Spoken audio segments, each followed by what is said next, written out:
케빈 워시 취임 이후 폭락하고 있는 비트코인. 저는 이렇게 폭락할 것이라는 흐름을 이미 지난해 11월부터 많은 조롱과 비난에도 불구하고 일관되게 말씀드려 왔습니다. 그렇다고 무지성으로 폭락을 이야기한 것도 아니었습니다. 중간에 반등이 오더라도 올라봤자 90K 중후반이고 해당 지점을 고점으로 지하실 파러 간다는 관점을 계속해서 말씀드렸죠. 재료 또한 이번에 문제가 됐던 케빈 워시의 연장선상인 유동성이 생각보다 풀리지 않을 것이라는 우려가 시장에 퍼지게 된다면 이것이 하락의 트리거가 될 수 있다고 말씀드렸습니다. 결과는 다들 아시겠지만 비트코인은 정확히 90K 중후반대에서 고점을 찍고 하락했습니다. 그리고 케빈 워시 연준 의장 임명 소식이 나오면서 본격적인 조정이 시작됐죠. 아무튼 이미 지나간 건 지나간 것이고 이대로 시즌 종료인지 아닌지, 그렇다고 손절하기에는 내가 손절하는 순간이 바닥이 되는 건 아닐까 생각하면서 걱정하시는 분들이 많으실 텐데요. 오늘 영상에서는 앞으로 시장이 흘러갈 전망에 대해서 이야기해 보겠습니다. 오늘 영상은 거시경제적인 이슈가 중요하니 차트보다는 재료 관점에 좀 더 초점을 맞춰서 이야기해 볼게요. 자, 시작하기 전에 여러분들은 지금 비트코인 시장의 세력이 월가라는 것을 인정해야 합니다. 월가가 어떤 곳이죠?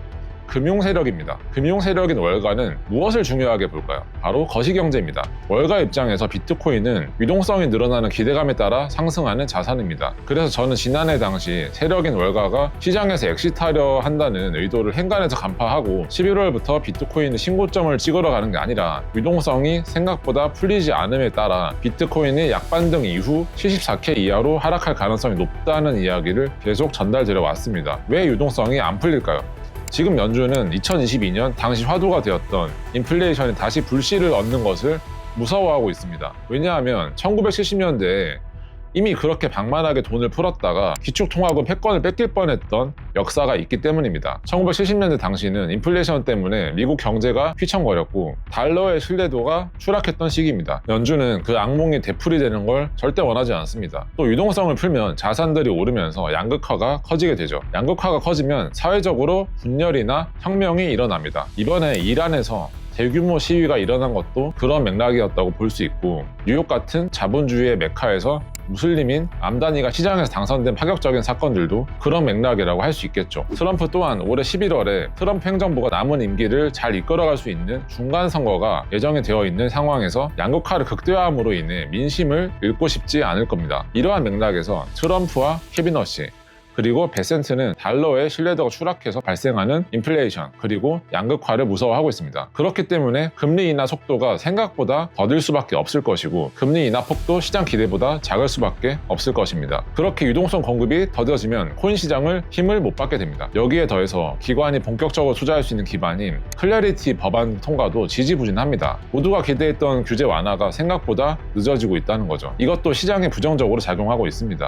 물론 케빈 워시 이슈는 좀 과하게 부각된 측면이 있습니다. 워시의 행보를 봤을 때 극단적으로 행동할 사람이 아니기도 하고, 연준은 컨센서스 기구이기 때문에 연준 의장 한 명의 의견에 의해 독단적으로 좌지우지 되는 것도 아닙니다. 그리고 워시는 AI가 만들어낼 생산성 혁명 시대에 선제적으로 금리 인하를 고려해야 할 수 있다고 이야기를 하고 있죠. 하지만 여러분, 본질을 놓쳐서는 안 됩니다. 케빈 워시가 되지 않았더라도, 설령 왕 비둘기파가 연준 의장이 되더라도 현재 인플레이션 우려가 남아있는 한, 그리고 양극화가 사회 문제가 되는 한 유동성은 생각보다 풀리지 않을 것입니다. 본질은 워시가 아니라 유동성입니다. 매번 말씀드려 왔지만 유동성이 생각보다 풀리지 않을 수 있다는 점이 가장 중요한 변수입니다. 이게 제가 11월부터 일관되게 유지해온 핵심 관점입니다. 자, 그럼 앞으로는 어떻게 될까요? 다음 리스크로 저는 일본을 주목하고 있습니다. 일본에서 곧 중의원 선거가 있습니다. 현재 다카이치 내각이 이끄는 자민당과 야당의 대결이죠. 다카이치는 누구입니까? 여자 아베라고 불릴 정도로 돈을 풀어서 일본 경제를 살리고 싶어하는 인물입니다.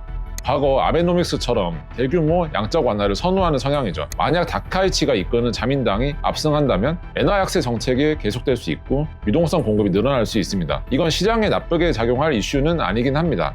그런데 문제가 있습니다. 현재 자민당 지지율이 절반도 안 될 정도로 민심이 나락가 있다는 것입니다. 각종 스캔들과 경제정책 실패로 국민들의 신뢰를 잃은 상태죠. 만약 일본 중의원 선거에서 자민당이 패배한다면 어떻게 될까요? 일본 중앙은행 총재인 오에다 총재가 얼마 전 기자회견에서 적극적으로 금리 인상을 고려하는 스탠스를 보인 것에 더해 돈이 안 풀릴 것이라는 전망에 유동성과 관련된 우려가 한 번 더 시장에 발작을 일으킬 가능성이 있습니다. 여기에 더해서 미국도 일본의 엔화 약세를 반기지 않습니다. 때문입니다. 엔화가 약세가 되면 미국 제조업에 부담이 되기 때문입니다. 트럼프 행정부의 재무부 장관인 베센트도 이를 용인하지 않으려는 스탠스를 보이고 있죠. 이런 상황이 이슈화가 되기 시작하면 시장의 유동성이 풀릴 것이라고 기대하던 상황에 찬물을 끼얹는 재료가 될 수 있다는 점을 염두하셔야 합니다. 그런데 더 큰 문제가 있습니다. 거시경제 판이 흔들릴 때는 언제나 코인 시장 내부의 리스크들이 불거진다는 것입니다. 돈이 많고 유동성이 풀릴 때는 모든 리스크가 눈 감아집니다. 탐욕이 더 중요하기 때문이죠.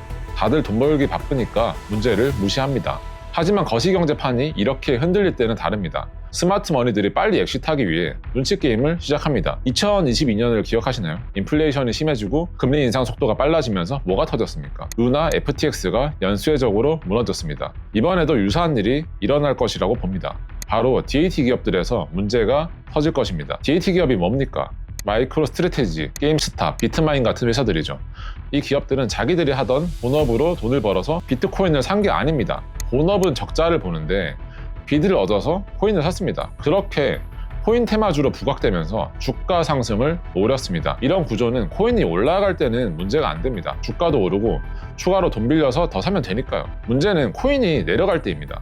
본업에서 돈을 못 버는 회사들이기 때문에 빌린 돈을 갚을 여력 자체가 부족해집니다. 담보 비율이 무너지기 시작하는 거죠.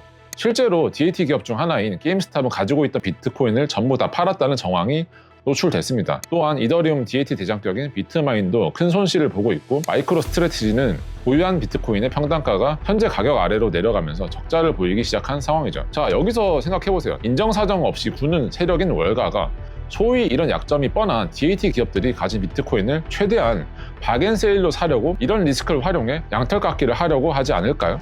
저는 활용할 거라고 봅니다. DAT 기업들을 압박해서 강제 청산 또는 매도를 유도하고 그 과정에서 코인 가격을 더 떨어뜨린 후 싸게 쓸어담는 시나리오입니다. 이런 측면에서 아직 하락은 끝나지 않았다고 생각합니다. 저는 비관론자가 아닙니다. 이런 하락과 관련된 이슈가 지나가고 나면 졸업할 수 있는 인생 매수 타점이 올 것이라고 확신합니다. 지금 중요한 건 감정에 휩쓸리지 않는 것입니다. 데이터와 논리로 시장을 바라보셔야 합니다. 저는 이런 관점을 팬딩과 텔레그램에서 매일 또는 며칠마다 브리핑하고 있습니다. 멤버십도 운영하고 있지만 가격이 부담되시는 분들은 무료로도 매일 관점을 확인하실 수 있습니다. 제 관점이 가치 있다고 느끼신다면 아래 댓글 링크에 있는 팬딩 팔로우 해주시거나 텔레그램에 들어오시면 도움 받으실 수 있을 것입니다. 오늘 영상도 봐주셔서 감사하고요. 도움이 되셨다면 구독 한번 부탁드리겠습니다. 감사합니다.